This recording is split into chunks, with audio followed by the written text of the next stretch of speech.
Mesdames et messieurs, nous sommes aujourd'hui en présence du ministre des Finances de la République du Tchad, Monsieur Cordier Bedoumra. Monsieur le ministre, merci d'avoir accepté notre invitation. Merci beaucoup. Tout d'abord, toutes nos félicitations pour votre nomination au Conseil des gouverneurs de la Banque mondiale et du FMI. Merci beaucoup. C'est une nouvelle, je présume, qui fait l'honneur de tous les Tchadiens et qui va dans la lancée des priorités du chef de l'État qui aimerait voir les cadres tchadiens donc placés dans les organisations internationales. Absolument. Je crois que le poste de président du Conseil des gouverneurs du FMI et de la Banque mondiale est un poste prestigieux puisque vous êtes appelé à présider les assemblées générales et du FMI et de la Banque mondiale. Et donc, c'est un poste qui a son importance. Je crois que pour le Tchad, c'est quelque chose qui rehausse l'image de notre pays à la hauteur de ce que son président est aujourd'hui. Monsieur le ministre, vous êtes au terme de votre visite officielle ici à Washington, d'ici, où vous venez prendre part aux consultations annuelles du FMI et de la Banque mondiale. Pouvez-vous nous faire le point de votre mission? Écoutez, ces consultations annuelles donnent lieu d'abord à des échanges, à des débats sur l'économie mondiale, sur la situation financière du monde, mais aussi c'est l'occasion de consultations individuelles. Je crois que les travaux ont été très intenses, assez approfondis avec toutes les sommités du monde, de la finance et de l'économie. On a une situation internationale où la croissance reste relativement faible, avec des perspectives qui sont incertaines. Les pays émergents ont une croissance qui reste relativement moyenne. Elle ne connaît plus la même croissance que par le passé, tandis que les pays africains, effectivement, les pays à faible revenu, ont une très forte croissance économique, ce qui est relativement positif. Et les perspectives sont bonnes. Je pense que ça, c'est des éléments qui sortent de l'analyse d'ensemble, même si effectivement la situation de l'Afrique se retrouve menacée par deux fléaux majeurs. Le premier, c'est celui d'Ebola, je crois aujourd'hui, qui constitue un handicap énorme. Nous avons trois pays qui sont affectés, la Sierra Leone, la Guinée-Conakry et le Libéria. Déjà, selon la Banque mondiale, l'estimation du coût est autour de 30 milliards de dollars et ces pays vont connaître des baisses de taux de croissance. Mais l'ensemble des pays africains de la région, les plus proches, sont concernés d'une manière ou d'une autre. Ça, c'est un élément qui vient ralentir les efforts de l'Afrique. Le deuxième élément, c'est l'aspect sécuritaire où nous avons des questions liées aux menaces terroristes. Nous avons des pays qui sont en conflit. Tout cela contribue effectivement à retarder l'évolution du continent qui, dans l'ensemble, je le répète, se présente de façon très positive. Mais nous devons gérer tous ces éléments qui viennent ralentir un peu les efforts globaux du continent. Les discussions ont permis d'examiner quels sont les risques de croissance, quels sont les éléments qu'il faut prendre en compte. Et donc ça a été une occasion d'enrichissement, une occasion de partage d'expérience. Donc ces débats de fond qui ont lieu à chaque année au niveau des assemblées annuelles sont des débats très intéressants et très enrichissants. Le deuxième aspect, ce sont les consultations bilatérales. Comme vous le savez, nous avons un programme avec le FMI. Ça a été l'occasion de faire le point de la mise en œuvre de ce programme après qu'une mission d'ailleurs du FMI se soit rendue à N'Djamena. Nous avons constaté que nous sommes sur la bonne voie. Les résultats sont performants et nous sommes donc confiants que d'ici la fin de l'année, le Tchad pourra arriver à atteindre le point d'achèvement puisque le point que nous avons fait aussi avec la Banque mondiale montre que les indicateurs attendus sont sur la bonne voie. Donc, dans l'ensemble, nous sommes sur la bonne voie et nous pensons que ces consultations bilatérales nous ont permis de voir que nous sommes côté programme dans une direction qui est encourageante, qu'il nous revient donc de nous mobiliser, de faire à ce que les Tchadiens fassent les efforts nécessaires afin que nous puissions sortir de cette situation du point d'achèvement et que nous puissions regarder l'horizon différemment, que nous puissions donc améliorer notre image et mobiliser davantage de ressources pour le financement de notre développement. Naturellement, nous avons discuté avec des délégations bilatérales pour des questions de rapports bilatéraux, de coopération ou dans différents domaines. Tout cela, c'est des choses qui se font en marge des assemblées Et nous partons réjouis de la qualité de toutes ces relations et nous pensons que c'est une très bonne chose.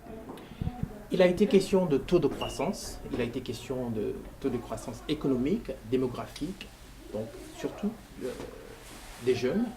Alors, quels sont les mécanismes que vous êtes en train de mettre au Tchad pour pouvoir pallier à ces deux courbes qui sont en train de croître à un point qui risque d'être problématique? Comment est-ce que vous voyez la solution si on est en train de se développer avec un taux de croissance économique, mais de l'autre côté, socialement, le chômage est une réalité? Le taux de croissance est quelque chose de très positif. De toutes les façons, il faut un bon taux de croissance et il faut un bon taux de croissance durable.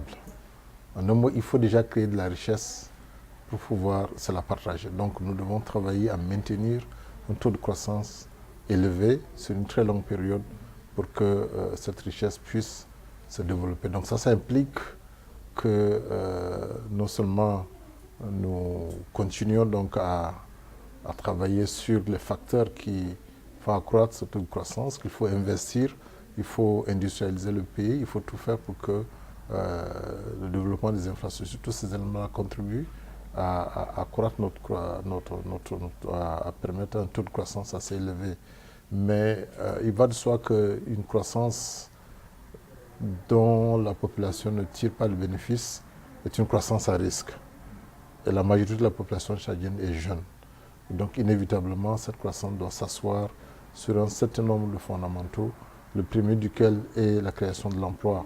Il faut que les gens puissent avoir accès à l'emploi, ce qui signifie qu'il faut promouvoir le secteur privé, il faut permettre la création d'entreprises, il faut mobiliser des ressources pour le financement de l'économie, il faut continuer à accroître les grands projets d'infrastructure qui sont aussi des projets qui créent l'emploi.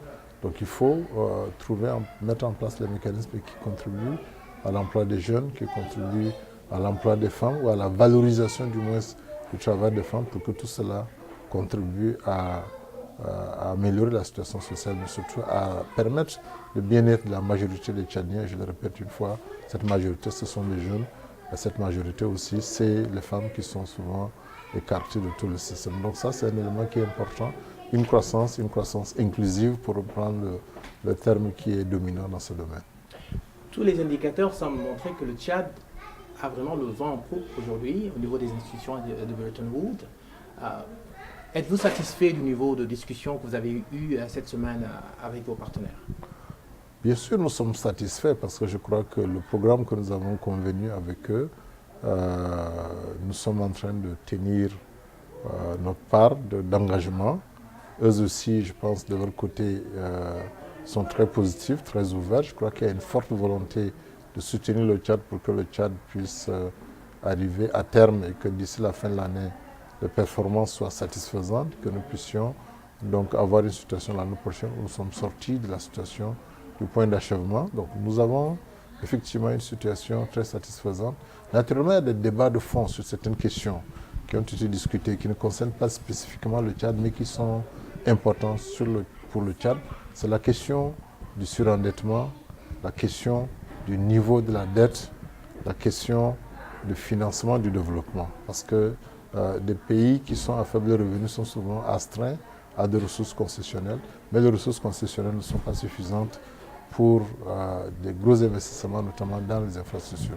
Donc les discussions qui sont en cours avec les institutions de Bretton Woods, notamment le FMI, c'est pour les amener à avoir une meilleure flexibilité quand il s'agit de la viabilité de la dette, quand il s'agit de la question du surendettement, pour permettre à ces pays-là de mobiliser davantage de ressources pour financer les gros projets d'infrastructures dont ils ont besoin pour leur développement économique et social. Donc ça, c'est un élément de fond, de changement de politique de l'institution qui est en cours d'examen. Nous espérons que très bientôt, cette flexibilité sera adoptée par le conseil d'administration du FMI et qu'un pays comme le Tchad, qui a un niveau d'endettement pas très élevé, nous sommes à un taux d'endettement de 30% du PIB, donc nous avons une marge assez importante. Nous devons pouvoir faire un bon mélange de prêts concessionnels et de prêts non concessionnels pour pouvoir financer tous nos grands projets d'infrastructure. C'est en cela que nous souhaitons donc que la politique soit révisée au niveau du FMI et qu'on ait cette approche ouverte. Naturellement, nous devons rester vigilants pour ne pas tomber dans un surendettement. Ça, nous sommes totalement d'accord et nous pensons qu'une flexibilité est nécessaire pour nous permettre de mieux financer notre économie. Monsieur le ministre, nous saurons terminer cet entretien sans pour autant parler d'une information qui est un peu dans le news, qui fait le buzz. Beaucoup de gens en parlent. Votre nom ressort et le gouvernement du Tchad l'a officiellement annoncé. Vous êtes le candidat du Tchad pour le poste de présidence au niveau de la Banque africaine de développement. Nous aimerions avoir votre point de vue par rapport à cette nouvelle, mais également vos perspectives, votre approche pour aller vers ces élections qui approchent. Ben écoutez, si ça a été annoncé, comme vous le dites, officiellement, c'est vrai. Le Premier ministre avait organisé une rencontre avec la communauté internationale pour annoncer la candidature. C'est quelque chose qui n'est plus un secret, qui n'est pas un secret, donc je crois que je ne peux que le confirmer. C'est un projet qui est porté par le chef de l'État en personne, qui donc a pris sur lui et, comme vous l'avez dit au début, croit aux Tchadiens, croit à leur capacité d'occuper des postes à différents endroits et qui a estimé donc que mon expérience et à la BAD et au gouvernement permet à ce que je puisse occuper ce poste et il soutient donc très fortement cette candidature. Je crois que le poste de président de la BAD est un poste extrêmement important. La BAD, c'est la première institution de financement du développement en Afrique. C'est une institution avec 79 pays membres africains et non africains. Cette institution a son importance. Et si on y va, c'est pour servir l'Afrique, c'est pour apporter sa part de contribution à ce que cet instrument serve le continent africain. Il y a beaucoup de défis à relever au niveau du continent. Nous aurons l'occasion de revenir sur ma vision, sur ce qui va se faire. Mais je pense qu'aujourd'hui, le fait que je connaisse très bien cette maison, pour y avoir passé 29 ans à différents postes et avoir donc contribué pendant toutes ces périodes à ces différents postes, me permet de connaître la maison de l'intérieur, du point de vue de ses relations avec les pays africains. Et aujourd'hui, mon expérience en tant que membre du gouvernement, en tant que quelqu'un qui a une approche active, me permet donc de rassembler les éléments nécessaires pour jouer le rôle qu'on peut attendre de cette institution. Je vous remercie. Monsieur le ministre, nous vous remercions pour l'opportunité que vous nous donnez de nous entretenir avec vous. Vous avez le dernier mot. C'est moi qui vous remercie. Je crois que je voudrais vous saluer tous les efforts que vous faites pour informer la communauté internationale, pour informer les Tchadiens. Vous êtes de ceux qui font la fierté. Je pense qu'à chaque fois qu'il y a un événement ici, vous êtes présents, vous permettez aux gens d'avoir l'information. Je tiens à vous saluer et à vous exprimer tout mon soutien pour ce que vous faites. Merci en tout cas à l'ambassade et à son service de communication qui est très très performant. Je crois que même les autres pays font appel à vous dans ce que vous êtes en train de faire et ça fait notre fierté. Je vous remercie.